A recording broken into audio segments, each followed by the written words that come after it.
एक साल की अहमियत जानना चाहते हो तो उससे पूछो जो इम्तिहान में नाकाम हुआ। एक महीने की अहमियत जानना चाहते हो तो उससे पूछो जिसे तनख्वाह नहीं मिली। एक हफ्ते की अहमियत जानना चाहते हो तो उससे पूछो जो अस्पताल में दाखिल है।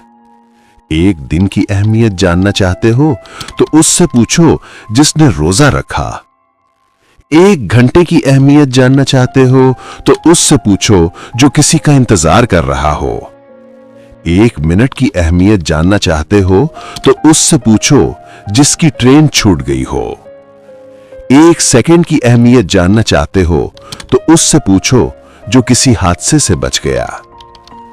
हर वक्त की अहमियत है, कीमती है, जिंदगी का बेहतरीन तोहफा वक्त है।